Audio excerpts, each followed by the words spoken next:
We're live now. Live, okay.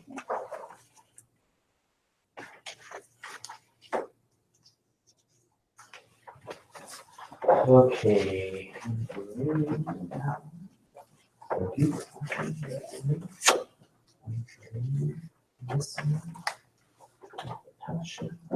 Yep.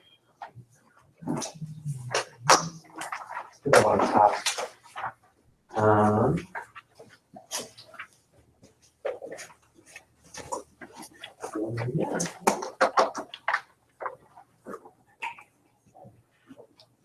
Okay, so what you guys just got, okay. Right.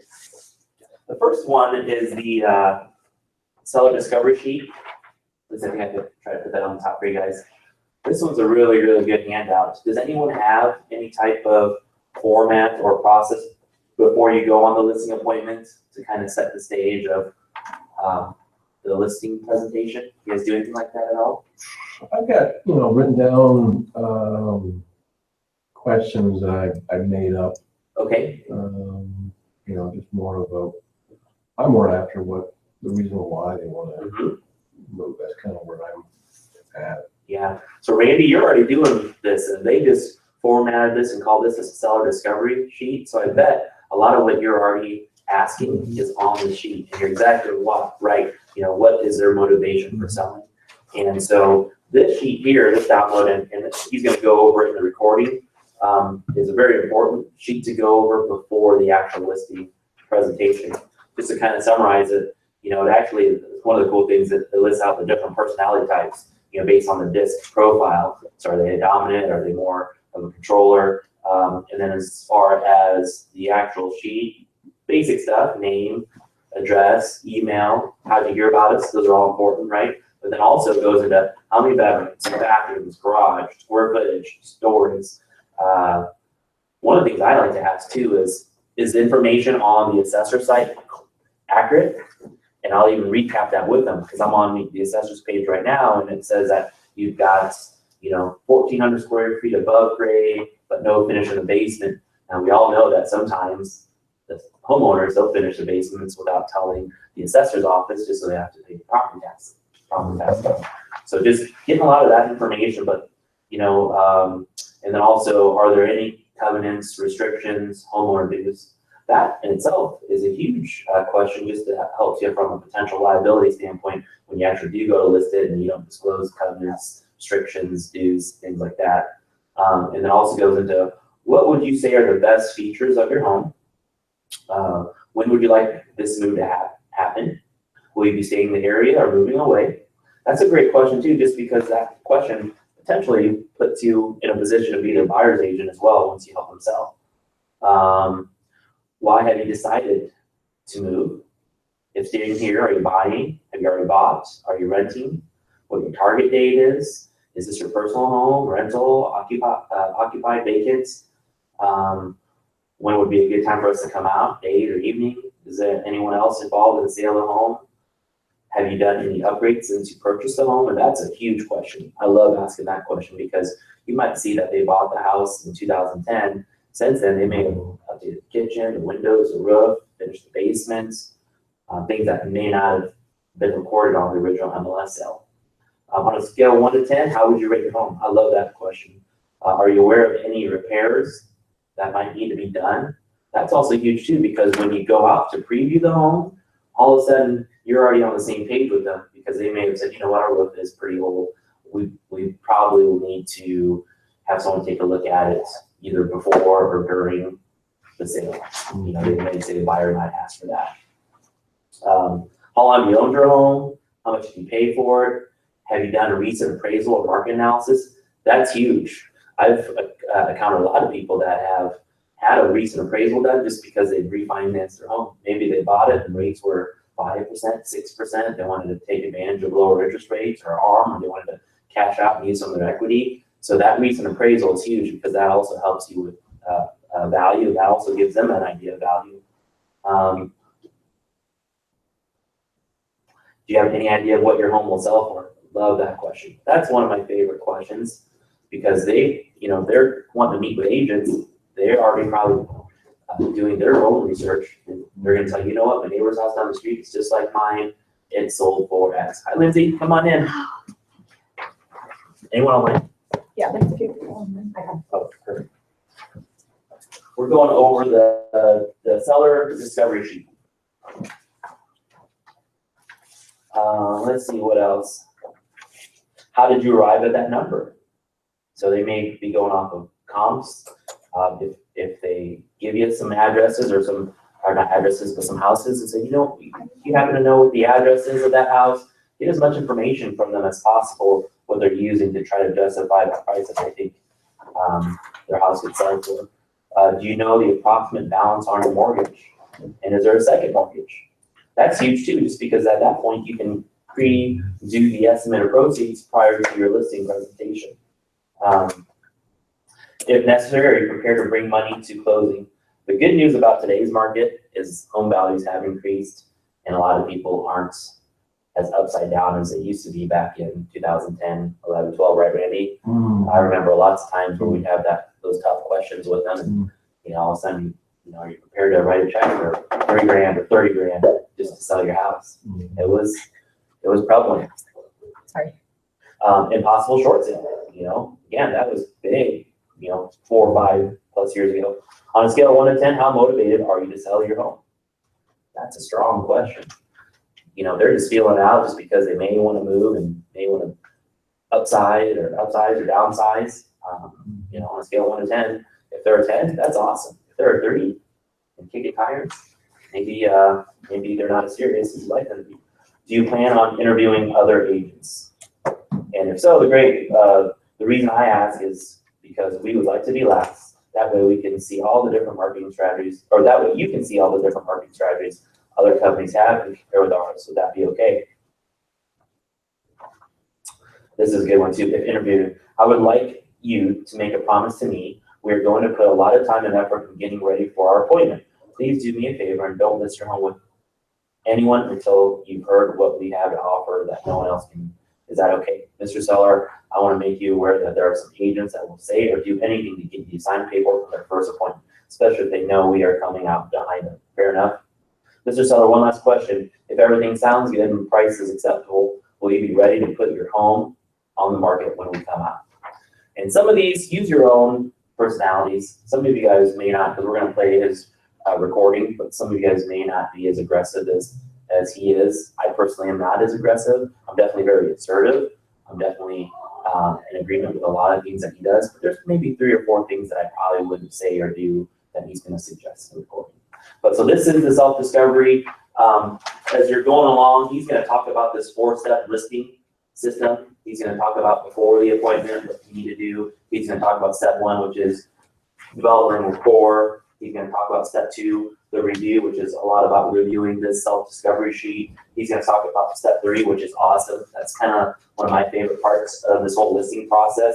And then he's going to talk about step 4. So if you guys want to take notes on the 4-step listing system, you could definitely do that. I don't know if there's enough room to take all the notes of all the great information he can share with you, but you can work off of that. And then this other handout here, the red one, Smallville, it's kind of funny. You get a market report from Market 10. But this is a third-party report system that he's going to recommend using. Just one of the 3 that he's going to recommend using. So just kind of keep that in the back, and we'll go over that in step 4. Does that sound good? Hey, one thing too, did you notice he has the disc personality on the?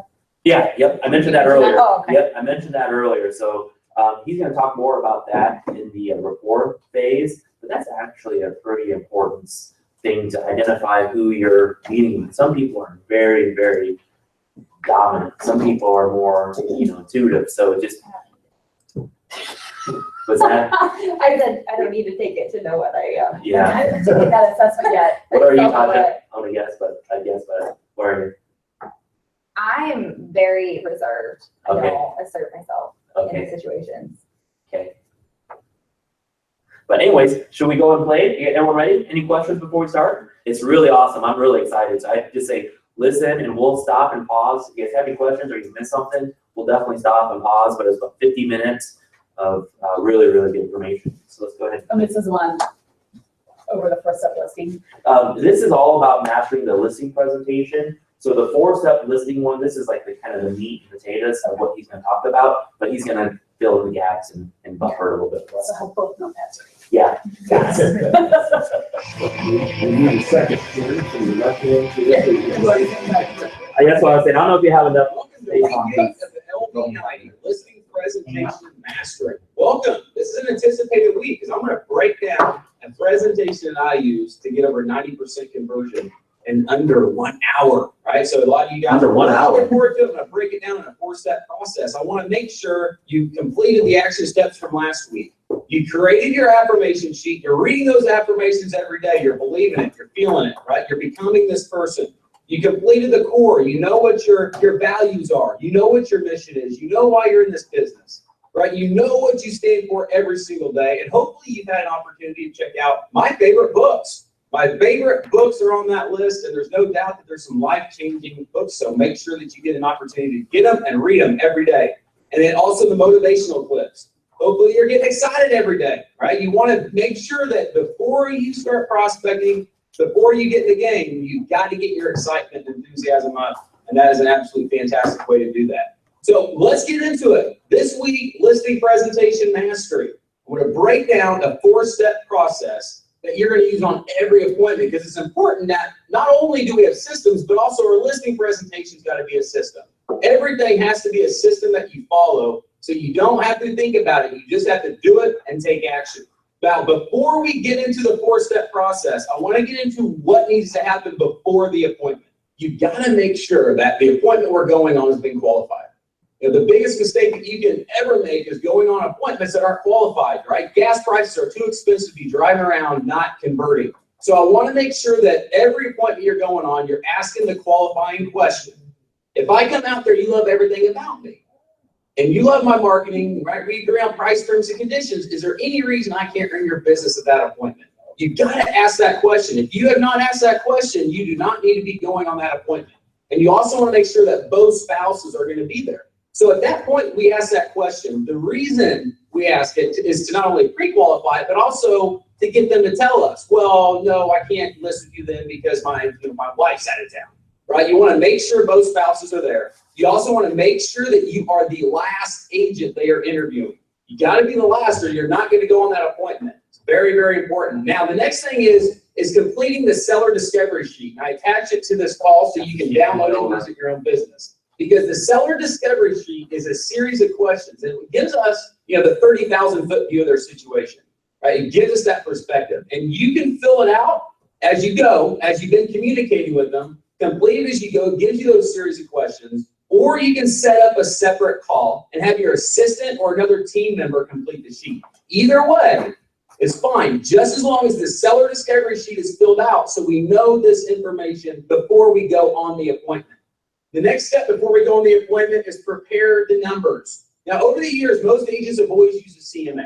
And I want to change your paradigm a little bit, because in today's market, we've got to start using more specialized reporting tools to provide the numbers, right? To give them charts, graphs, statistics, so they can see these numbers in real time. There's third-party companies that will put these numbers together for you. The 3 companies that I recommend are Real Market Reports, Broker Metrics, and Altos Reports. And I actually attached one of their sample reports to this training so you can check it out. I'll get more into this later, but before we go on the appointment, we're going to prepare these reports before we ever go on the appointment. The next step is you're going to look at the history of the property. It's important to be educated on the property. If this property is expired, know who it expired with, the days on the market. You should know what the showings are because you've already communicated with them at this point. Right, you want to make sure you are very educated on the property, so when we go, we are prepared. If it's expired twice, I want to know how many days on the market the first time and the last time. I want to know all this information. The next step before you go on the appointment is make sure that you prepare. I got you. Never mind. Not personal. Oh, you want some? Prepare all listing paperwork before you ever show up. Have all the listing paperwork filled out and typed. I want you to expect to take this listing. The last thing you want to do is show up there and they say, okay, you're sitting there Thanks, trying to Isaac. find your hand, you're so shocked, right? No, you have it filled out, expecting to take the listing. Expect to take the listing. It's very important. We're getting more into that now. Now, let's break it down into the 4-step process at the actual appointment. The 4 steps are rapport, review, results, and reality. So that's Let's get into here. rapport now. Now, let me explain something. In building rapport is by far the most important step. You can get all the other 3 steps screwed up, but do this one right and you'll win. So make sure that you put a lot of focus on building rapport and consuming this information I'm about to walk you through, because it literally is, first impressions count. You've got to come across as a professional. You've got to be able to establish that relationship. You've got to put off that positive vibe that you are the person to list their property with. And it's important to master this quickly.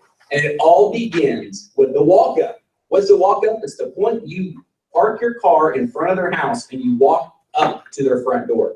It's important to be prepared at this point. Be prepared before you ever get out of your car.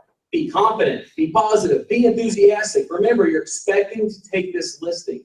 And when you get out of the car, what I want you to do is start looking for conversation starters. So you get out, and what happens? You're starting to look for these conversation starters. What type of car is in the driveway? Right? Does it have a bumper sticker on it? What's the bumper sticker say? Right? It's going to give us an insight into their personality, what we're about to get into. We're looking for everything. Are there kids' toys in the front yard? Are there bikes? What type of flag is flying in the front yard, right? Is it a University of Texas flag, right? Or an Auburn flag? Look for those conversation starters. Look in the windows. Are there window ornaments? Are there welcome mats? Is there a Harley? Now, if there's a Harley, what are we going to talk about? We're probably going to talk about Harleys, right? What about sports team memorabilia? There's always something that we can look for that we can initially start this conversation off with. Now, at this point, I want to give you a couple tricks. In assuming the sale, right? Assuming the business. On the walk-up, you can bring your lockbox, right? Bring your lockbox in your hand to give them the perception like, look, this guy came to take my listing, right? Or bring the for sale sign up. I used to take it as a This is one of the sign things up I said earlier that I don't really in front of agree the house, 100%. right? Obviously not. Pretty aggressive but it gets something. moves, but So they one saw of me the bring I them a would for use a sale sign up. lockbox I'm for sale coming sign. with the That's intention I of love getting it. this listing. See, And it all starts from the walk-up, right? After that, you ring the doorbell. Here we are, the first contact. Hi, I'm Haas Pratt. It's an absolute pleasure to finally meet you. I'm giving them a firm handshake. I'm looking them in the eye. I'm smiling, right? And I tell them, I say, may I set my things down here? And I walk to the kitchen table. It all starts at the kitchen table. Always do your listing presentation at the kitchen table. Remember, right now, we're confident, we're positive, and we're enthusiastic. Right? We set our things down. And we asked them, we said, who wants to give me the grand tour? And at this point, look at body language. Who's in control? Who takes the lead? Which one, if they're married, which spouse is taking the lead at that point? And you're reading into them with their personality, right? With their disc personality. Are they dominant? Right? Are they a subordinate person? Who are they? Understand the dynamic between the two, because we want to appeal to the person that's in control, right? The one that's in charge. So be internalizing this and visualizing it. Now remember, you are in control. You don't need their business. You're not showing up with commission breath, right? You're showing up confident, expecting to take this listing. You're in control. Now the grand tour begins. So here we are. They're about to take you through the property, show you around, and I want you to remember this acronym. This is going to help you build the relationship while you're walking through the property, and it's FORD. FORD stands for Family, Occupation, Recreation, Dreams. Just remember that. As soon as you say, who wants to give you the grand tour, think FORD. Family. I mean, family is the most important thing in a lot of people's lives. And some people, that's the fastest way to build rapport is oohing and ahhing over all the pictures of their kids and their grandkids, right? Play that card. What about occupation? A lot of people, their business or their career, it's either their greatest area of pain or greatest area of joy. Right? And expressing interest in that is like hitting an instant rapport button, right? Occupation is huge. Be looking for those things. What type of occupation are they in? What about recreation? Some people, they live for their hobbies, right? Like a golfer is typically, big into golf, or a fisherman or a photographer. These types of people are rabid about these activities. And then there's dreams. A lot of people are extremely interested in everything related to their dreams. Right? Or look for artwork, right? You see a big sailboat, right? Their ultimate dream home. or their dream of living on the sailboat in the Pacific, whatever it is. Be looking for these things to build the relationship through Ford: family, occupation, recreation, and dreams. And here's a couple tips. While you're on the walk around, take the lead. You lead them through the property, right? At the beginning, pay attention to who takes the lead, but you transition into the lead. Take control on that walk around at the whole time, building rapport, asking those questions, right? Ford: family, occupation, recreation, dreams. Now, don't be overly enthusiastic about the property. I don't want you walking around the property saying, oh my gosh, this granite countertops is so beautiful, new hardwood floors, blah, blah, blah, because think about the pricing in their head as you're pumping the property up, right? Don't beat the property down like, to the ground, but just don't say too much about it. Focus on Ford, because we're going to point out the flaws, of course, because we want to create that doubt, right? We want to create doubt. And the Grand Tour, it's about building that relationship. And while we're building that relationship, you're going to be pointing those flaws out by creating that doubt. But don't overly beat it up, right? Now, it's important to just make sure that you're keeping on track no matter what path they take you down. If they're trying to talk about pricing the property, what the last agent was doing, we don't want to talk about any of that at this point. Ford. Now, the next step, when you get back downstairs and you're at that kitchen table, Anyone have want you to any questions about that step one, that building rapport? I don't know if you guys heard, but he said that this is one of the most important parts of the listing presentation. And whether you're on a listing presentation, you're at a buyer's presentation, you're showing houses, you're at an open house, rapport is always the most important thing to do. I always like to spend at least 50, 60, 70% of my time with people trying to develop rapport, because it's not just like step one, let's build rapport. During step two, step three, step four, we're always building rapport. We're always trying to strengthen that relationship. The whole goal of rapport is to get them to like you, get them to know you, you get to know them, but then also to build that trust and that comfort level with them. Because you can't really go into step two, step three, step four, ask them heavy-hitting, hard questions if you don't have that relationship built up with them. But I love step one. I love the walk up. I do that all the time. You see a Hawkeye flag, and if you're a Iowa Stater, you're like, you know what, I'm gonna tone down my Iowa Stateness because I'm not gonna try to be confrontational with them. So that walk up is real important, because all of a sudden, like you said, you're gonna see kids' toys in the yard. Maybe they have the same type of toys that your kids have, your grandkids have. Maybe they have the same type of car, that Harley or something that creates that commonality. Or maybe it's just, you love their landscape, you love the curb appeal of the house, you love the way that the house sits on the street. I mean, those are all things that you can do to compliment them about the house to help them develop that rapport. So I love that first contact, that's just people skills 101, the eye contact, the handshake, the smile. He said, be confident, be prepared, and be enthusiastic. If you're those three things, that's half the battle with building a strong relationship.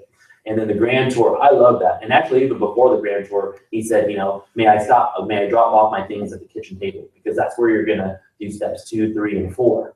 But that Grand Tour, it's huge in the fact that you are getting to see and feel the house. Now, I don't necessarily agree with the part about leading the tour, just because it's their house. So I'd rather kind of let them give me the personal tour. But I think what he more so meant was let them make sure you lead the conversation. So maybe they're leading the tour. They're taking you from bedroom to bedroom, space to space, but you're leading that conversation. And again, that's a continuation of that rapport building. So the 4, and I don't know if you guys have heard me say an acronym, which is pretty much the same thing, FROG: family, recreation, occupation, goals. He just calls it 4. So instead of the G, he called it the D, goals versus dream, which I like 4 better than FROG. Lance? That beginning part, the old adage, they don't care what you know till they know that you care. Yeah. And that's part of that, letting them know that you care. When you stop, take time and talk to people, that's when they find out that you care about what's going on. I learned it a little bit in reverse, and you did too with Floyd Wigman. Was like knock on the door, smile, pay him a compliment, take him to the kitchen table, and that was like what you do, and you find something to pay a compliment about when you introduce yourself. You know, could be, hey, did you do the gardening or have this professionally done? I mean, that's a compliment, you know? So something as you're going up, and, you know, Floyd even got the things, he's like, it could be very likely that they're watching for you because they know you're coming at 7 and you pull up a few minutes early. A few minutes early is the idea. But when you do and they notice you, there's nothing wrong with you getting out of the car, and as you shut the door of the car, you lean down in the mirror and take a look. How do you look? You know, maybe you adjust your hair a little bit, or you do something. That's showing them you care about what you're going to do. It's a mental thing. It's important. Yeah. The other thing is on the tour, on the grand tour. Yeah, don't get carried away. You know, unless the other part. Don't get too vain about it. Yeah, on the grand tour, there's two things you can do. Either take a yellow legal pad so you can write on the tour. Take something with you to be able to write. Or take your listing sheet. You know, your listing data information sheet, so you can check, mark things and take notes. And it shows that your intent is moving towards listing the property. And again, if the listing sheet, you know, it's being aggressive, you know, and they may even say, we're not ready to list. Oh, that's okay. I'm not sure that we're going to. Yeah, yeah. That listing sheet, the listing presentation or the listing paperwork is going to be in step 4. But everything that Lance said is perfect. Now there are other coaches and trainers that do say, like Lance said, Floyd Wickman, you know, sit them down at the kitchen table. And I've tried it that way. That's how Floyd taught us. It's the SMART program. But I like this way better because even before I started following Haas Pratt, when he's coaching and teaching us on, you know, just didn't feel right for me. I personally didn't like it. It felt like it was off balance. So I love the, you know, the walk up. And when the walk up too, you know, like Lance says, you know, make sure you look good, make sure you're prepared, but also I overplay it a little bit. Like I pretend like I'm staring at the roof, look at all the windows, I walk around from different angles of the house before I even knock on the door, because they're looking at you from inside and all of a sudden I'm already studying and taking notes, taking pictures of the house. Like, okay, this guy's serious. He's like into it. And, you know, and that compliment is huge. And you just don't have to compliment things on the outside. Right when you get inside, you compliment the house, the decor, the furniture, the, you know, cute kids, when the cute kids run up, the dog, the cat, all that stuff. Yeah, let's keep playing. Any questions though? Are we all good? It's this question. May I have a glass of water, please? This is a great way to take control, because now we're about to get into the next step, which is review. And when we get into review, they've got to perceive us as the person who is in control. May I have a glass of water, please? Let's get into the review. Now, in the review process, which is our second step, we're at the kitchen table at this point. Our goal is to find their motivation. It's to dig deep to find their motivation, right? And we're going to begin here by setting the seller's expectations of this appointment. We're going to tell the seller, right? What I'm going to do now is I'm going to go through the seller discovery sheet and just kind of review your guys' situation.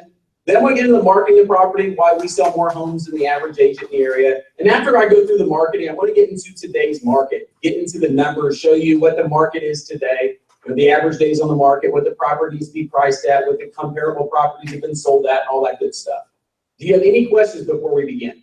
So up to this point, we have set the seller's expectations. We've taken control by asking for a glass of water. Now, the next step in taking control, it's a 2-part process, and I've done both work, and you can feel free to do whichever way you want. It's a way to set the tone, to set these expectations of who you are, right, and who's in control, to establish that. One way is to say this. At this point, before you get into reviewing the seller discovery sheet, you're going to say this. After this appointment, Mr. Seller, there's going to be one of 3 things that's going to happen. Either you have the opportunity to list your home with me, or you decide not to list with me at all. Or the third is I decide it's not a fit and choose to not take your listing. Or you can say this. This is a great one for expires, and I've used this many, many, many times. It's this.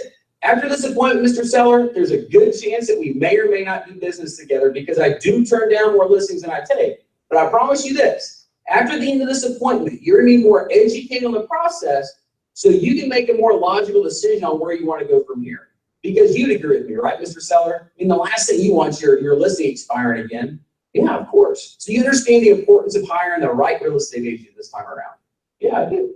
Right there, you've already established authority. Again, I'll repeat it. After this appointment, one of three things is going to happen. A, you have the opportunity to list your home with me. B, you decide not to list with me. Or C, I decide it's not a fit and choose to not take your listing. Or D, which is after this appointment, there's a good chance that we may or may not do business together because I do turn down more listings than I take. But I promise you this, after the end of this appointment, you're going to be more educated on the process so you can make a more educated, logical decision on where you want to go from here. Because you'd agree with me, right, Mr. Seller? The last thing you want is your listing expiring twice. So you understand the importance of hiring the right real estate agent this time around. What just happened? I took control, right? I took control and I tied it down by getting the seller to agree to say yes. And at this point, that's what it's all about. Taking control, letting them know that we are the one who is in control. It's that simple. Because if they don't see us as an authority figure, we do not stand a chance, especially in today's market, because sellers want results now more than ever. So at that point, now I'm going to tell them that we're going to go ahead and start the review process. We get into the seller discovery sheet. Now on the seller discovery sheet, we're going to Okay, that in itself is a great statement to make, whether you're at a listing appointment, whether you're at a buyer appointment, whether you're trying to pick up a buyer at an open house. I say it a little differently. Tasha, I'm not here to sell you on anything. If anything, I'm here to help. And if I can help you list your home and sell your home and achieve your next step goals, great. If I can't help you, I'll be the first to tell you, but at least I'll point you in the right direction. I'm going to give you as much information and education as possible, so that way you can make the best decision for yourself and your family. And so he said you come from a position of authority. I do agree with that, but it's not 100% the goal in my mind. The other percent of the goal is to make sure that other person knows that you're there to help them. Because all of a sudden, you're not there to sell them on anything. You're there to help them. All of a sudden, their defenses come down and their mind and their ears open up a lot more when they know that you're actually looking out for their best interests. One of the things I always liked that Floyd did was the safe island. Because that's the parameter of the whole meeting that you go through. Here's what we're gonna do. I've always used that and liked that a lot. Yeah, and he does that with that, setting that expectations of what's going to happen. Right. Yeah. But I think if you guys have some sort of statement like that, whether you're at a listing appointment, a buyer's presentation, it automatically deflates the other person's defenses, and that's always good. So the safe island, Lance is saying the safe island is to have some sort of statement like this? No, I think the safe island is what Lance is saying is setting the expectations of what you're going to talk about, the agenda. Yeah, have you ever had surgery? Yes. Okay. When you're getting ready to have surgery, the surgeon comes in and talks with you, tells you what's going to go on. He just took you to a safe island because it's like, we're going to do this and then this and then this and this and this. That's the safe island. You know ahead of time everything that's going to happen. So once you get on a safe island, you don't have to worry. You're not thinking in the phase of doing the tour, you're not thinking about pricing because in stage 3, you're going to talk about pricing. Yeah. So that's all the safe island. So that's the second page, Lizzie, that's number 1, set sellers' expectations and disappointment. That's the same thing what Lance is saying, that's the safe islands. But what I was talking about is number 2 and number 3 of having some sort of nice, whether you role played it, you've written it down, but just something that says, my number 1 goal here, Maria, is to help you. If I can help you list your home, great. But I may not be able to help you, but at least after this meeting, I'm going to give you as much information, education as possible for you to make the best decision. And if we agree to work together, great. If we don't, at least we've, built a new relationship, and I'm always going to wish you the best.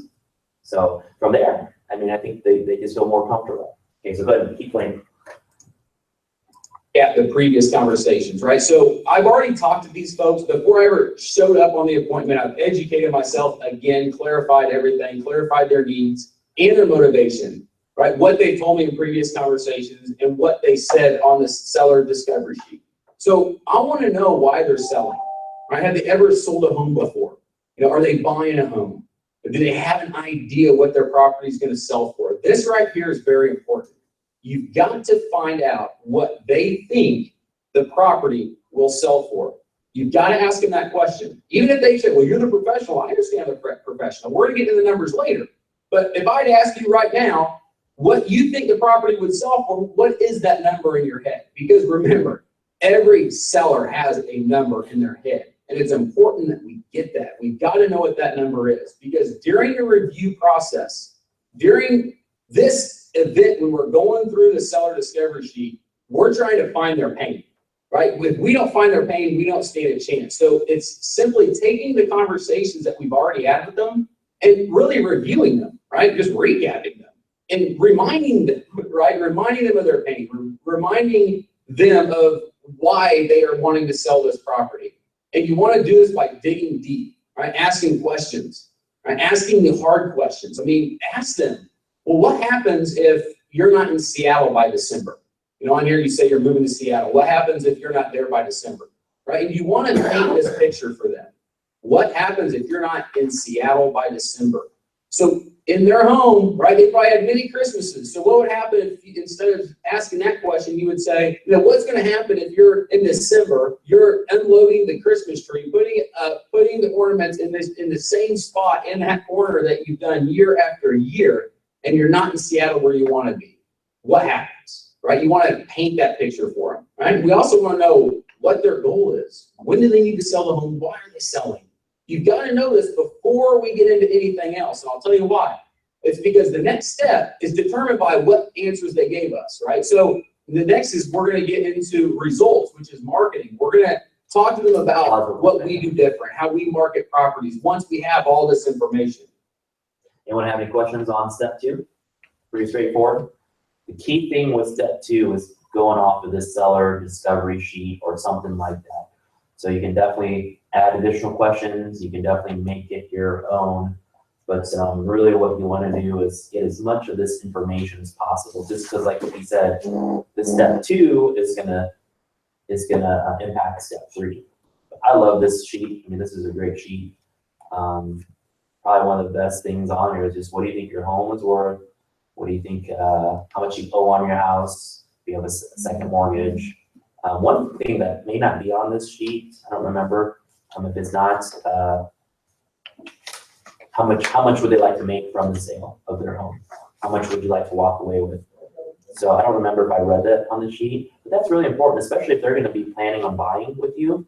For instance, for me, like if clients come to meet with me and they want to build a house, I need to know, you know, how much they've got for a down payment to help them calculate their budget and their payments. So a lot of that is going to be based off of this discovery sheet of how much money do they want to make. Okay. Any questions on step 2 at all? Does that make sense? And again, just what he said earlier, this listing presentation is less than an hour. He said that he can get through it within 40 to 50 minutes. And I agree with that. I think a good listing presentation, and actually this listing presentation is not really like a full blown out page by page type of presentation. He's got some information that he's going to leave with them, which is in step 4, I believe. But other than that, I mean, he's not, you know, going through a slideshow or any type of PowerPoint presentation. So I know we talk about listing presentations. So I do like having listing presentations so that you can leave it with them, or you can maybe send it to them after you meet, and then they can look at it at that point. But a lot of this is just face-to-face, eye-to-eye conversation. Okay, any questions? On step 3. And depending on what they told us is going to be depending on what we tell them we do, right? So if a performance guarantee is not important and we've never mentioned it, they never responded to it, it doesn't exist, I'm not going to get into it. I'm not going to get into my smart seller program, you know, if it's expired and they have no way that there's no way that they want to sell the property on their own, right? They want the agent to handle it. So I want to know at this point, I know which pieces of the marketing arsenal I'm going to use. And that's the next step. The next step on the listing appointment is the results. This is where you get into the marketing. We've already built the rapport. right? We've reviewed their situation. We know what their pain is. We know why they're selling. We know what their goals are, what their ambition is. We painted this picture for them. And now we're going to show them why we sell more homes than the average agent. We're going to show them how we are different by using our tangible programming systems. We're just going to know which ones to use at this point. So let's get into it. At third step on the listing presentation is results. This is the third step, results. This is where we talk about marketing, right? Our goal during the results process, when we're going to talk about our marketing, is to continue to establish ourselves as the authority figure. It's very important that they see us as a person, an agent that can successfully sell their property. I'm going to show you how to do that right now. Now, based on the review process, hopefully you found their pain. You know what makes them tick. What are they looking for, right? Are they looking for marketing? Are they looking for communication? Are they looking for somebody to make it risk-free for them? Are they looking for the lower commission? So we've got to know what makes them tick. What is their pain and what are they looking for? Because the last thing you want to do is show up at an appointment with all this stuff about how great you are. A lot of people are surprised. They say, Haas, you don't use a presentation. I say, no, I don't use a presentation because I'm not here to convince them, right? They got to convince me. I turn down more listings than I take, right? The majority of listings expire. I only take listings that I feel I can sell. They've got to sense that, right? So I'm not going in here with the whole dog and pony show of why I'm so great, right? I'm using visual aids. That's all I'm using. I bring in visual aids. I use what I need. I'm not going to make this appointment about marketing because I don't want to compete on marketing. Marketing doesn't sell homes. The price sells homes. That's why I'm going to put so much emphasis on the pricing. That's why it's important to use a third-party report instead of a CMA. You put together the CMA, right? You don't put together the third-party report with all the charts, graphs, statistics. Right? We're going to get into that. And that right there is where the heavy emphasis is because all the marketing is just glance over what we do to support our statistics. That's all it is. But I've got to know exactly what makes these people tick. Do I need to talk about the communication guarantee? Do I talk about making it risk-free and easy exit listing? Do I talk about my Smart Sellers program? Right? One thing I'm going to do right now at this point is I'm going to introduce my team in their role. I'm going to establish myself as the authority figure. This is my team. This is how we operate. I'm the listing agent. These are my buyer's agents, right? This is my assistant. You're explaining these roles. Now, at this point, if you don't have a team, come on, everybody's got a team. Use your lender, right? Your receptionist at the front desk of your real estate office, right? Use your coach. Use your mentor. Tell them your coach. Tell them you work with buyer's agents that go out and do nothing but show your buyers. Right? Tell them you have an inside sales department. Now, at this point, it may be you. You may be the inside sales department, right? But give them the perception that you have a team of people surrounding you because of your success. Don't go in there acting like, oh, it's just me and I do everything, right? Because with this, you're going to be able to use this to your advantage, right? I mean, to explain to them that you have an inside sales department that does nothing but gets on the phone for 3 hours a day and prospects and tries to find buyers that are matching the features of your property, finding sellers that are similar so we generate more buyers, right? Tell them about your vendors and your preferred partners. Create one sheet that introduces your entire team. Explain to them the process. So in my business, I had an assistant, right? My assistant was the one who managed all of the marketing. She's the one who inputted all the listings, right? She's the one that did a lot of the paperwork and worked with a lot of the other team members. You know, I had a listing coordinator. My listing coordinator is going to be communicating with you every Tuesday, right? So every Tuesday, you're going to hear from her. She's going to talk to you about the market. She's going to talk to you about what marketing we're doing to get the property sold. Right? She's going to educate you and keep you in the loop throughout the process. If you need to hear from me, then feel free to call me, but just know that I am communicating with my listing coordinator. I communicate with her every day, and I always know what the process is, and she knows, so we're always on the same page, right? Give them that perspective. Give them that, because you don't want them to think, oh, he's never going to hear from you again. Sell them on it. It's a benefit. You don't want me managing all of the paperwork, right? That's why I have the transaction coordinator. You know, the transaction coordinator's job is to do nothing but make sure and ensure that this property closes. Right? Sell them on your team and their roles. You've got to position yourself at this point. Now, the next thing is this. This is very, very important. So once you've already introduced your team and their roles, you get creative, right? I mean, fake it till you make it, act as if. If you don't have those team members, get creative. You do. You just got to think different, right? The proof, right? The proof at this point is going to be through statistics and facts. So the proof of authority. You know, who are you? Why do you specialize in working with expireds? Why should they use you? And I think that team introduction is very, very important because it definitely helps with your credibility too. And so if you're newer and you don't have an assistant or a listing coordinator or buyer's agents, that's okay, because guess what? You have an ACR, right? We all have ACRs at the service center. We all have TCs at the service center. We have Jamie, we have Rhonda, you have your brokers. Your brokers are definitely a part of your team. You can put my picture, Ray's picture, Matt's picture, Jane's picture as a part of your team. And then guess what? You also have 170 other agents locally here that are a part of your team, right? Because you're going to work with them to help those agents know about their property.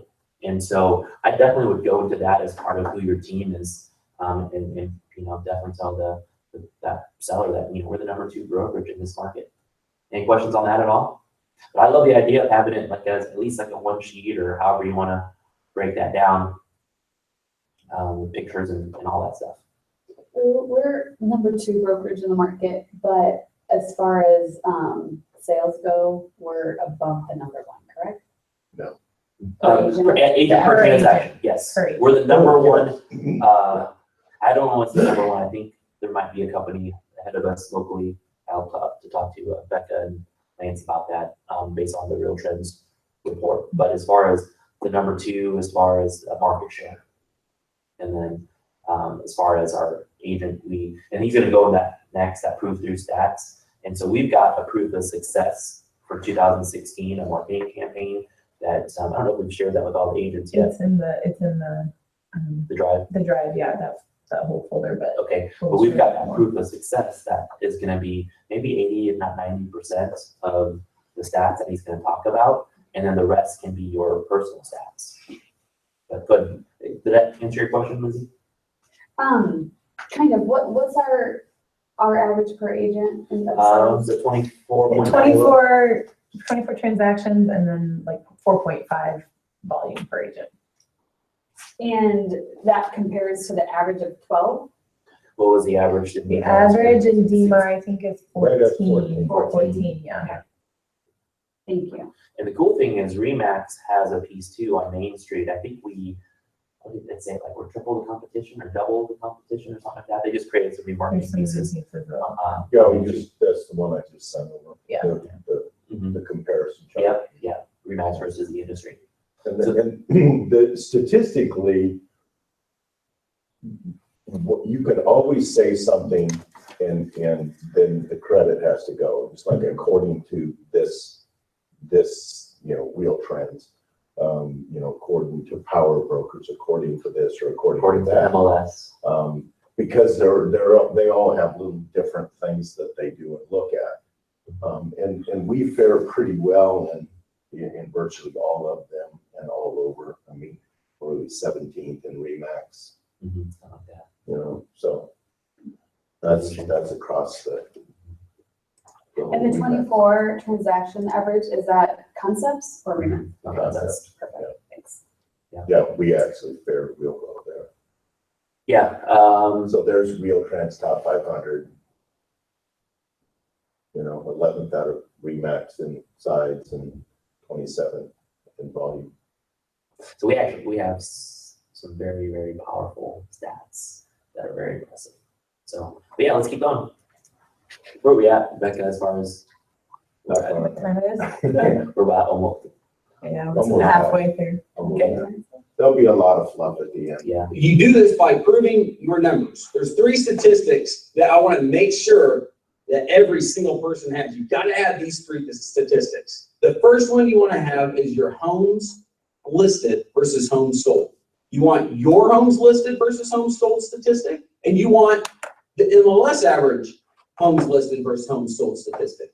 For example, according to the Association of Realtors, Mr. Seller, 20% of all homes listed fail to sell. That's 1 in 5 homes. However, because of my team, because we specialize in working with expired listings in our effective marketing, we sell 98% of all the homes that we list for sale. Your home has a 23% better chance of selling with our team. And that's why I introduced my team before I got into the statistics, because now I'm selling them on my team, right? Same way I sell them on my marketing, right? We're selling them with our statistics and proof. So homes sold versus homes listed. If you have never sold a home, then I'm sure you could probably use your brokers. Instead of saying I, say we. Use your brokers, because you'll find that the MLS averages are typically really low across the country. So you're going to look better than you do now. It's just important to throw those statistics at them. The next statistic is list to sales price ratio. Your list to sales price ratio. So for example, Mr. Seller, according to the Collin County Association of Realtors, right? Obviously your association, right? So according to your Association of Realtors, homes sell on average for 98% of asking price.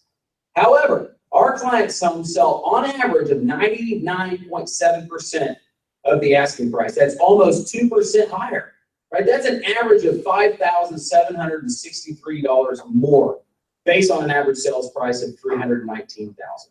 Right, so your home's going to sell more with our team, and the reason is because not only our team, but also our marketing. One of the reasons we specialize in working with properties that other agents fail to sell is because our marketing is geared towards getting maximum amount, the maximum dollar amount for your property, and selling it the fastest amount of time. And last but not least is your third statistic that you've got to have. Remember, you got to have these 3 statistics. This is what's going to show them how you are different, right? Your results versus the MLS average. So the third statistic is going to be your number of homes sold versus the MLS average. So for example, in 2010, Mr. Seller, our team sold more than 157 homes, and the average agent only sells 4 homes a year, Mr. Seller. 4 homes a year, and it's important to hit that. Tell them that the average agent only sells 4 homes a year. Right? Even if you sell 25 homes, that's still a much greater percentage, right? So know those numbers. Know your homes listed versus homes sold, your list to sales price ratio, and your number of homes sold versus the average. The national average is 4. You can even use that. Or you can use your MLS average. Either way, it's going to be low, so you're good to go. And after we present them with these statistics, now we're getting to the marketing. But I want you to remember, before we get into the marketing, we actually get into what the So back to your stats versus the company stats. The company stats look awesome. I mean, we have sold with all 172 local, 192. I mean, real estate concepts, we did like 4,400 transaction size last year. So definitely feel free. It's in that proof of success piece that Becca shared in the Google Drive. Use those stats. Even if you use your own stats, even if you sold the 25 or the 15 or the 100, still use the concept stats, just because I think they're just so powerful. Okay, please.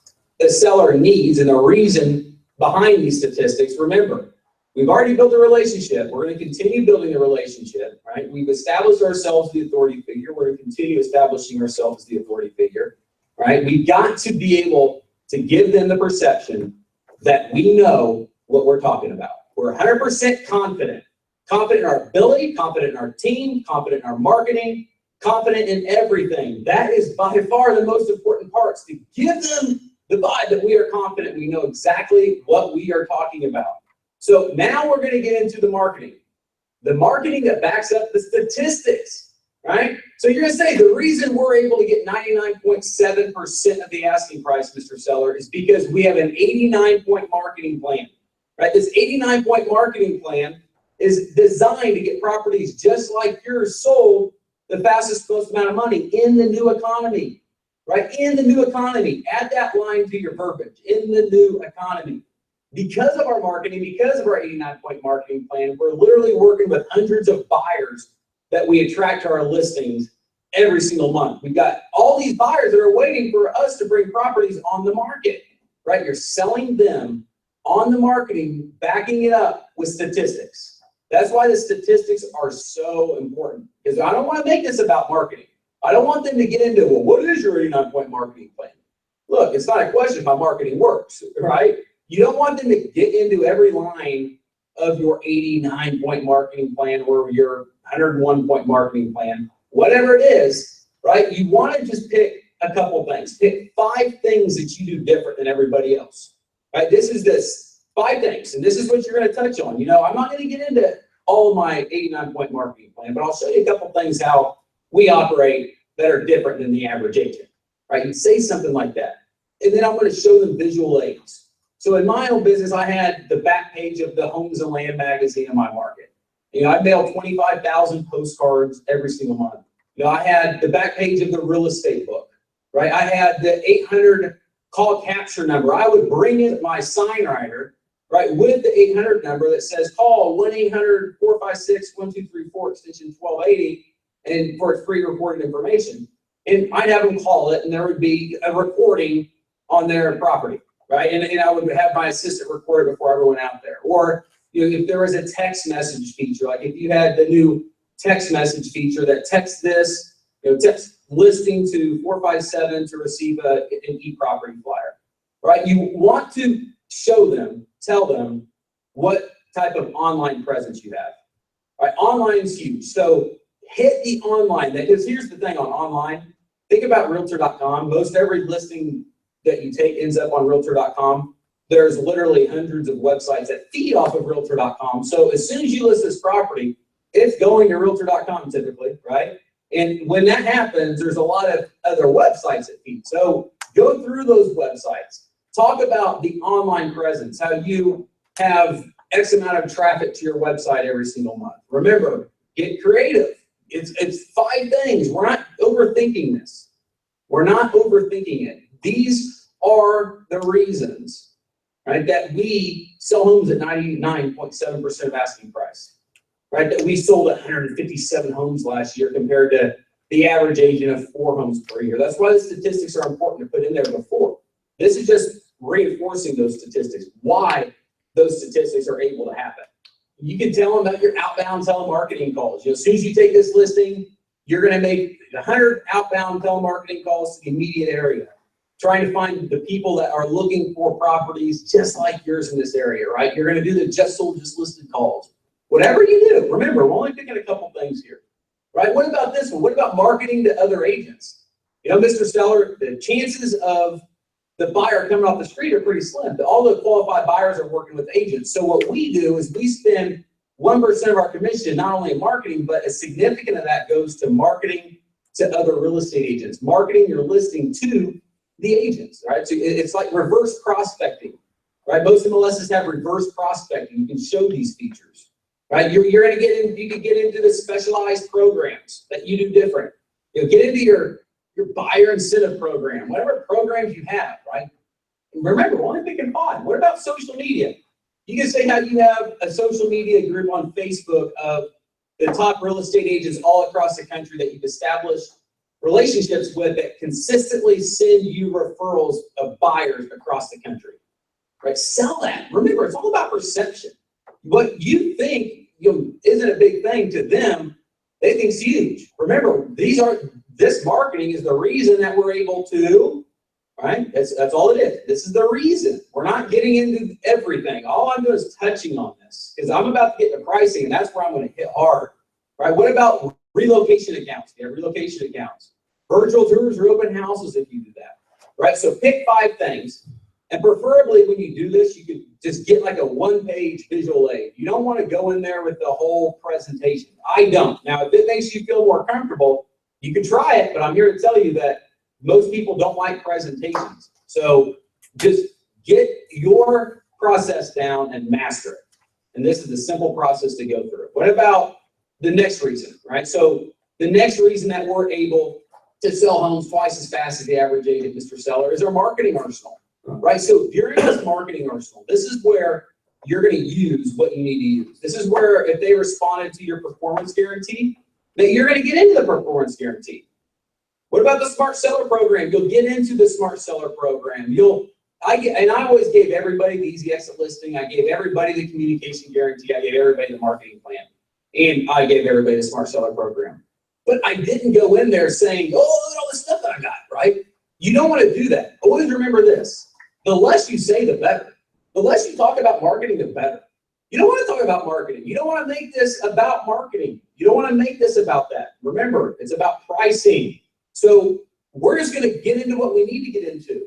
And at this point, I want you to know this, that a lot of people on appointments, they talk too much about what they do. We don't want to talk about what we do. We're going to touch on, I'm going to introduce my team, the processes, right? I'm going to get into that, but I'm not going to make this a big deal, right? Because I'm about to get into pricing, and that's what I want to hit. I've got to hit the pricing. They got to be realistic. So always remember, the less you say, the better. And shut up. People talk too much. So think about it. If you're not getting conversion on appointments, there's a couple of reasons.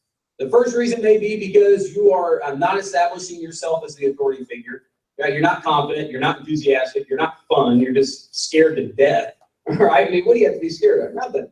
Right? Be confident. Stick your head up. Come on, get up. Be good. Right? So go in there, get the listing, expect it. And the next reason is not being direct.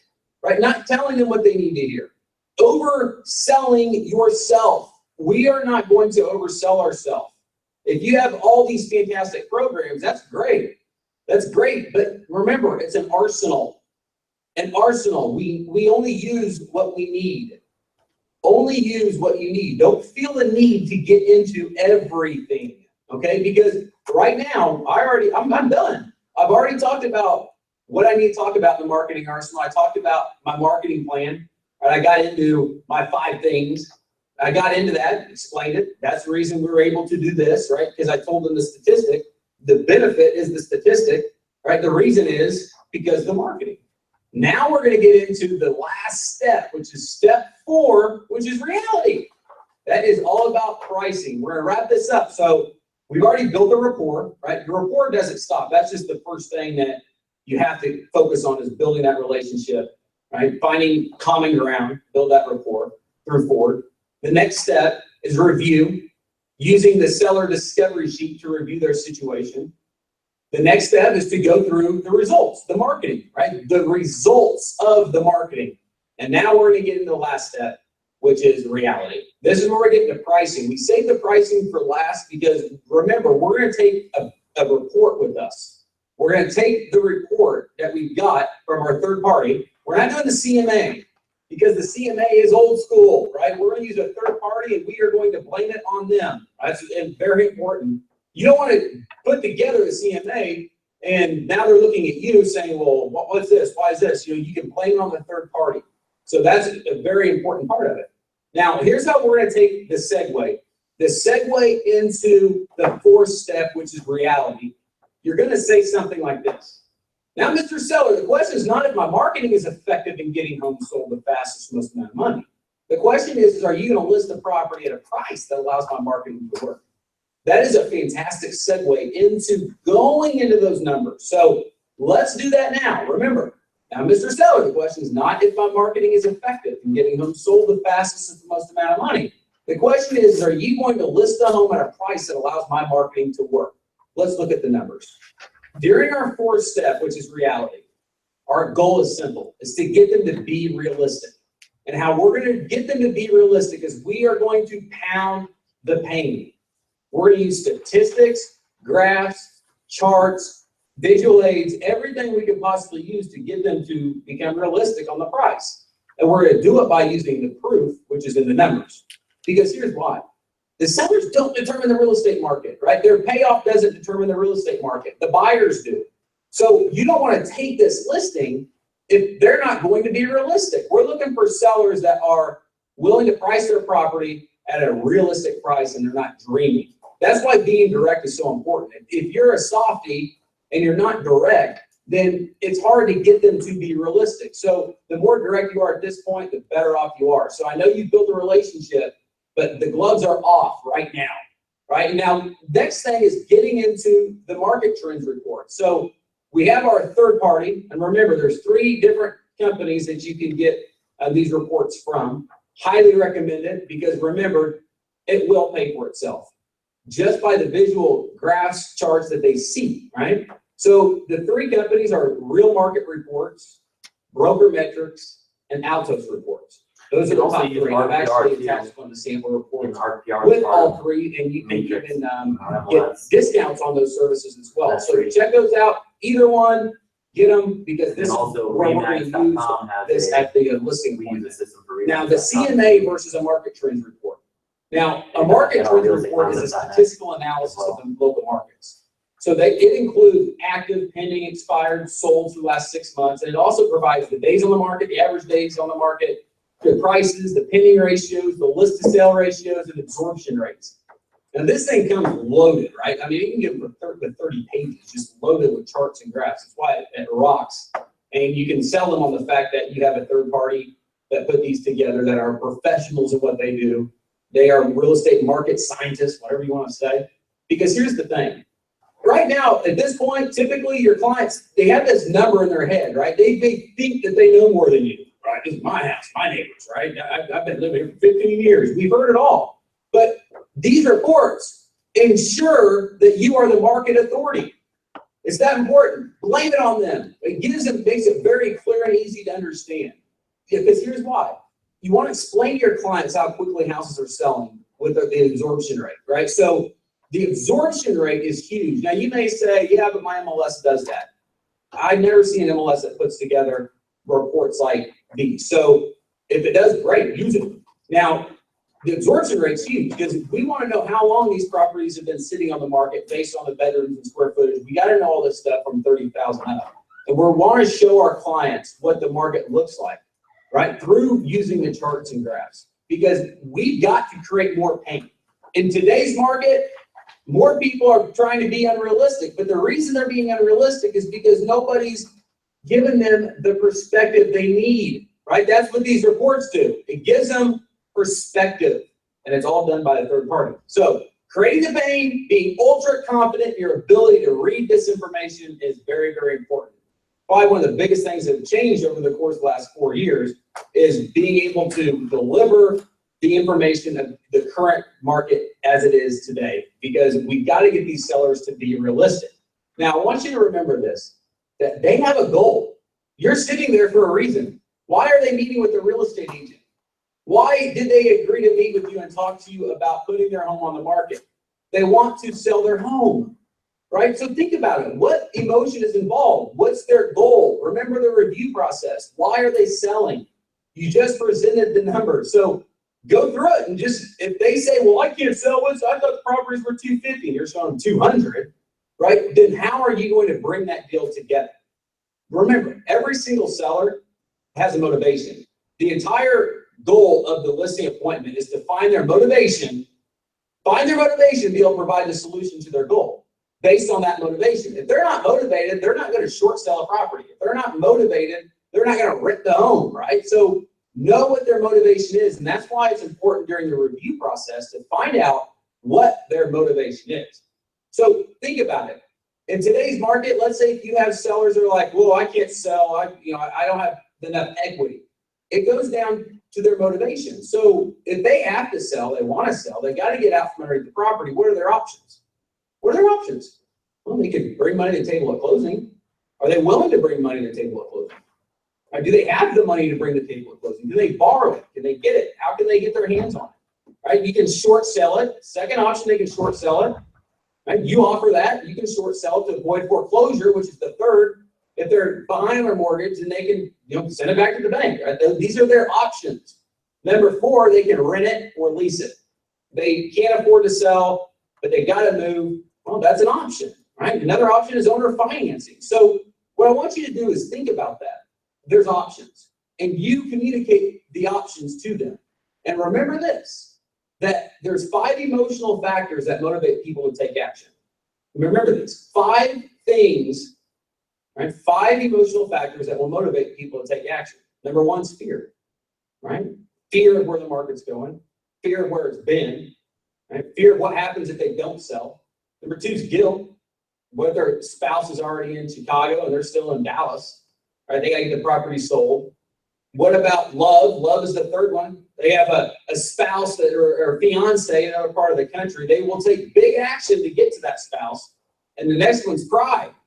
Pride is huge. You don't want to lose the property foreclosure if this gentleman is, higher up at his, Rotary Club, or he's high up at his job. It's pride. He doesn't want to lose the property. He's willing to get his hands on the money to bring the table at closing to avoid the inevitable. So know that these 5 things. The next one is greed, which we see a lot of that in a divorce situation. If you're meeting with the seller that's going through a divorce, a lot of greed, fear, guilt, love, pride, and greed. Those are the 5 emotional factors. Find out what their motivation is, provide the solution, get them to be realistic based on your third-party reports, get them to see that information to make an educated, logical decision, right? So here's where we go next. Now, once we have positioned ourselves as the authority, we've got, we agree on a price. I want you to ask this one question at this point. Mr. Seller, based on the information that you just seen, at what price would you like to put your property on the market today? And shut up. Asking that question. They say, well, what do you think? Well, I'll tell you what I think, but what do you think? If you were today to put your property on the market, based on the information you just saw, at what price would you put the property on the market today? Get them to tell you, right? Because right there, if they say, well, I guess 225, perfect. Here's what you do. At the next step, this is how you close. Look them in the eye, shake your head no. Right now, look, shake your head no and say, is there any questions before we begin the paperwork? And you're shaking your head no. That's how you segue into the listing paperwork that is already filled out. So you have that, open it up, slide it right over, right? And they will say, no questions, right? So that's how you segue into the next part, which is going through the process of presenting the listing agreement. You've already agreed on price, terms, conditions, all that good stuff. So now we're gonna get into explaining how the process works from here. I'm going to walk them through the listing agreement. I'm going to talk about my marketing, how the marketing is going to begin immediately. So as soon as we get back to the office and marketing begins, we got the assistants ready to start right now in marketing this property through our 89-point marketing plan. And then we're going to set the seller's expectations on when the pictures are going to be taken from our professional, when the listing coordinator is going to be in contact, just setting the seller's expectations as far as the entire process at this point, right? We're going to talk about the communication, how we're going to communicate every week, right? And then the next steps. So what are the next steps for the seller? I'm going to give them homework. I'm going to have them complete the seller's disclosure notice. I'm going to talk to them about the home staging consultation that I'm going to set up. Now, the home staging consultation is very important because it's a fact that a model home shows better than a property that's not staged. So therefore, it sells for more money. So I'm going to set up the home staging consultation with a third-party home stager that I have a relationship with, and it's going to be totally free, right? I'm going to sell them on the fact that, look, we're going to get this property ready to sell, and I'm going to tell them why it's got to be staged. I'm going to talk to them about why it's so important to declutter the house, depersonalize the house, right? No toothbrushes on the counters, the kids' pictures off the walls. We're going to walk them through the process, and we're going to walk them through their home, again, as a buyer. This is going to be a fun process, kind of like at the beginning when I walked through the property going through Ford, right? When I first got there, I'm going to do it again, right? So I'm going to set these expectations. Now, I'm not going to be in a hurry to just throw the home on the market. This is important. I'm in a hurry to get them to sign the listing, but I'm not in a hurry just to put the property on the market because I want the property, I want it to be staged before a buyer ever shows up. I want everything to already be done. And I'm going to explain to them why it's so important, because there's a good chance that if they tried to sell a property before and it failed to sell, that the last agent never communicated this to them. So I'm going to have them be part of this process. But I am going to put my for sale sign in the front yard with a coming soon sign writer. That is going to happen because here's Yeah, what I'm gonna say we within can't. that 2 weeks, that one we can't pick do. up the buyer yourself. The 40 hours. While your seller is out there getting the property prepared to sell. And obviously, whenever they do Right, so what there's they're 4 or 5 supposed things to I do, disagree you do with what the you're public. supposed to do. You're on the market at a price that is favorable to sell. Your chances of 48 hours. successfully selling this property are astronomical. And when you use this 4-step listing appointment, when you go through the rapport process, the review process, results in reality, your chances of converting it are astronomical as well. I want to leave you with a couple pointers. The first thing is this, is focus on obviously delivering more value, becoming more confident, but the actual presentation's got to be a system. So go through this 4-step process, and I attached the outline, go through it, make it your own. And remember this, that every single seller has a need to sell. They're meeting with you for a reason. And it's your job to give them the perspective they need to take action. So go to work on that. And remember, repetition breeds mastery. This listing presentation doesn't need to be longer than 50 minutes. If you are going on appointments longer than 50 minutes, you're talking too much. That's pretty much it. The key thing, guys, and I've said this in a lot of our training, especially back to Momentum, is study this material. Know it like the back of your hand. You know, step 1 is report. Step 2 is the review. Step 3 is the results. Step 4 is reality. So know that, so that way you don't have to always refer it. It's just secondhand nature. That self-discovery is super important. I definitely would do that before every single listing appointment. The rapport practice, you know, role play with your friends, your spouse, how you develop rapport. I always say, you know, 2 ears and 1 mouth. So listen more than you talk, but ask lots of questions. That Ford or frog or however you want to remember it, the family, occupation, the recreation, the goals. The whole reality part, I think that's something that is brilliant. I mean, you can definitely still do your market analysis. I always do like RPR, but I double check it with a market analysis. Sometimes I have my team agent or Marcy, my assistant, who's been with me for a few years now, they'll start the market, and I kind of have a number in my mind already. I'll bounce it off of a couple different things, and then I'll double check their markets. And if I don't like it, if I don't feel confident, or if it doesn't align with what that seller discovery sheet says, then I'll dig it even deeper. And sometimes the market analysis are a little wrong. Sometimes RPR is a little wrong. Sometimes any of these third parties can be wrong because they've never been inside the house. So just kind of use them, not as a Bible, but as a barometer of where, you know, that range of where you're at. But one of the things that he said too is, Mr. and Mrs. Seller, Randy, you know, based on this information, what do you think we should list your house at? Especially if you've done that DISC assessment on the seller and they're a driver, they're gonna say, you know what, we don't want to sell it for anything more than $279. Based on all these numbers that you've told us, I know we originally said that maybe we think our house is worth $285, but based off of this information, let's just sell it for $279. And so that's part of your next steps, is to study it, to practice it, take as much action as possible, because, you know, we just spent, the time is right now, 12:20, we spent an hour and 20 minutes over this information. So I think it's the biggest sin in training is going to training and not doing what you learned.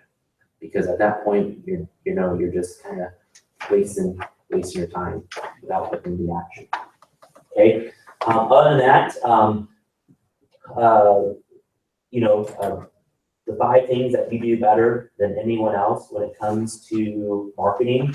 So the nice thing about everything that we've done is we've shared, whether it's through masterminds or through other brokers, through other agents, what really works. And then you also see on social media what a lot of agents are doing to market and sell properties. So you kind of know like what's out there as a good baseline, but then put your own spin on it. So this is what I do. I have, for instance, one of the things that I do that he didn't touch on is I have an exclusive marketing agreement. Now my marketing agreement isn't 89 things, it's like 22 things. But if you have that exclusive marketing agreement that you can give to the Mr. and Mrs. Seller and say, hey, I guarantee I'm gonna do all these things. If I don't do all these things, you can cancel a listing at any time. But at that point, that's that assurance that you're gonna do everything you can to sell that property. So what are the 5 things, we call them unique selling propositions? What are those things that are gonna differentiate yourself from the other agents that are gonna interview for that listing?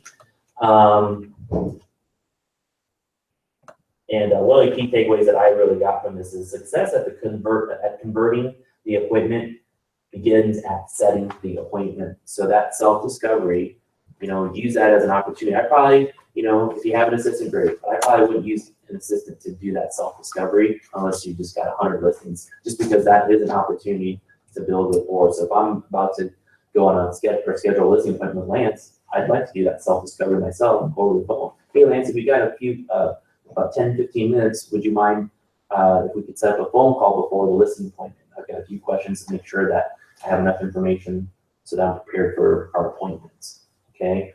Other than that, I think one of the next future training weeks is going to be getting leads from listings, and I think that's going to be huge. But one of the 5 things that I would do to differentiate myself is make sure that I have a list of the neighbors, like the surrounding neighbors, whether it's 10, 15, 25, 50. Because all of a sudden, I think they're gonna give them this in the next few weeks. All of a sudden, if you can use that not only as your unique selling proposition, that I'm gonna market your house very hard to your neighborhood, but then also when you market it, whether it's just sold, just listed, open houses, whatever you're sending to that neighborhood, all of a sudden that becomes marketing, brand awareness. All of a sudden, not only will they drive by that house and see your sign in the yard, but they're already gonna know what you look like, they're already gonna know what your website is, they're gonna have all that information from really mailing and hitting up that neighborhood because of that one listing you have.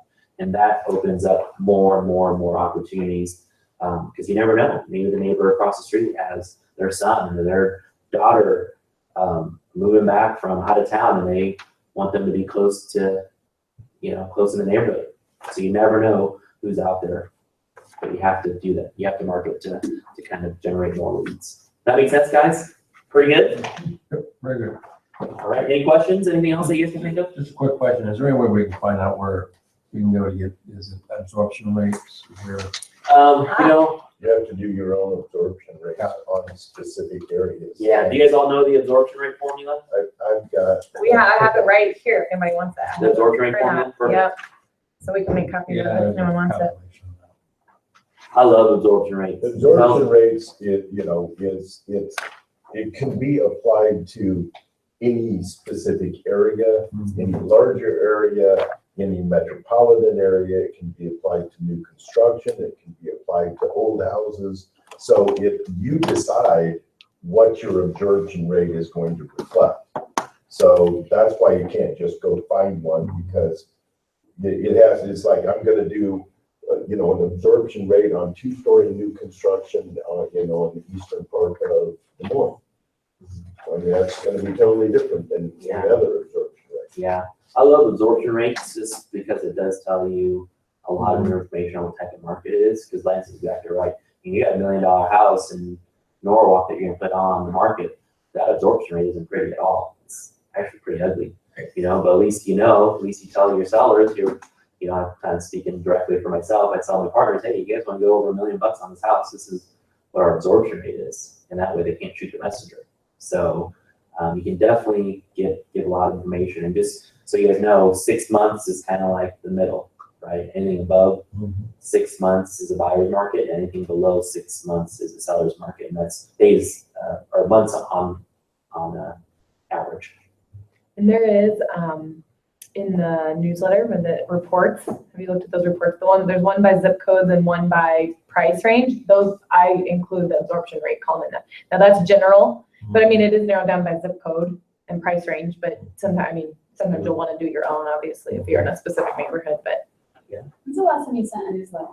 The April one, and then May was gonna come out either today or tomorrow. So there was one from April. I don't think I remember it. Yeah, for like a couple months. I wonder if you're. The search for Concepts Corner. Okay. Look at your promotions, depending on how you have your Gmail set up. It might have accidentally gotten into your promotions. Okay. I don't think they go in the spam, do they? They shouldn't. The way that you set it up? Yeah, no. Where can we find average homes sold for agents for the Des Moines MLS you talked about? I think Becky, you've got that stat right for 2016. Yeah. In the Concepts Corner. or Yeah, your yeah, it was in handouts. the April one, I think, like the 2016 sets. So the DMAR one was in there. But you pull all that from if they wanted to. Yes, I can give them any, if you ever want to report like at a random time that's not the normal monthly time, then yeah, just shoot me I have a system I can pull And you where can I pull the just- stat you from. can- Okay. You can go on the Matrix. If you go on Matrix and there's a number in the bottom that shows what number your search ranks up. On the bottom left of your initial residential or home search page. And go in there and click on things. Just click on Altoona and it shows how many are available. And if you want to do how many have sold in the last 6 months, you click on sold and then click everything else and click Altoona. It's instant. So if you're just wondering about an area, how many have sold in just this area, if you want to fine tune it, say how many 2 stories have sold in this area, it's literally at your fingertips with the click of a couple of buttons. And it's amazing, I get into it and I start clicking and doing, like, oh, I didn't know that about that. And I click here, and unclick that, and do this and do that. And it's phenomenal what you can find out about your marketplace. Yeah, Just all playing Matrix. around in Matrix. yeah, it's all Does Matrix. the DMAR mobile app have that on the app? I don't I use it. don't think so. I just go online. I don't know if it's got the numbers or not. But you get to a number, it's like, okay, well, that's 35. I want to know what those are. And you open it up, check results and see what it is. Yeah. Or if it's too many, if it's 200 and something, it's like, okay, let's narrow it down to something. Mhm. So it's so easy and quick to gain knowledge through Matrix. Yeah, Just amazing. knowing the numbers is pretty important, especially when you can rattle them off your top of your head, because all of a sudden, back to what you were saying earlier, by putting yourself as a position of authority, when you know your numbers, not just your own numbers, the company numbers, the market numbers, all of a sudden, and like, this agent knows what they're talking about. You need to know national numbers and just what's normal in the area, just, always have a feel for it. Yeah. What's the time frame from the time you get a listing, say today, being the 10th, and getting it on the market? Here's kind of like a little delay there.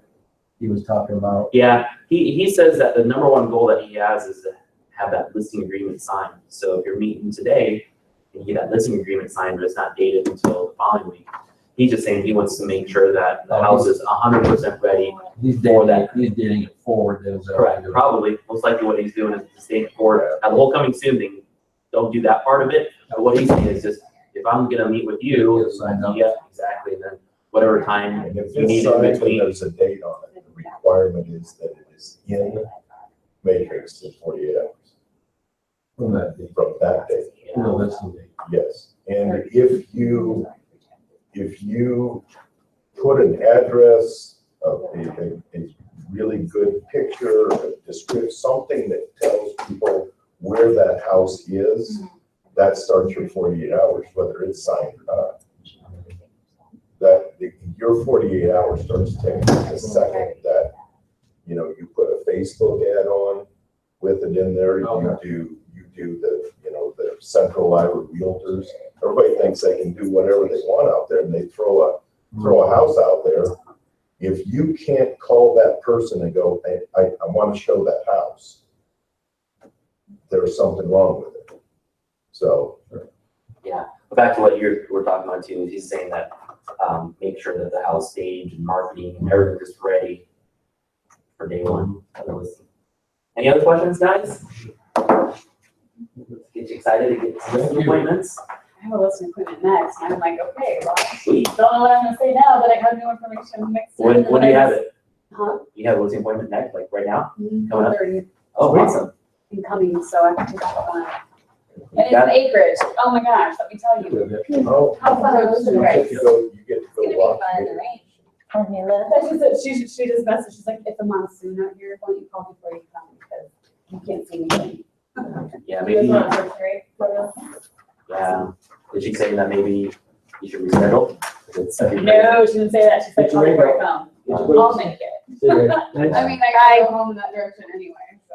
Yeah, that's the process right there. You got it. Yeah. Is it a referral? Is it a sphere of influence? It's a sphere of influence, and, yeah, Yeah. it'll be interesting, because she's kind of, what I know of her and her personality is like, she's a tiger, she's a shark, like, Yeah, she's a deep. but yet, she's like, well, what do you think I should price it at? I don't know, do you think that's a fair price? And then once I ran comps, I'm like, yeah, I think we should go higher. Good. Good. What direction? Bye, everyone. Thank you.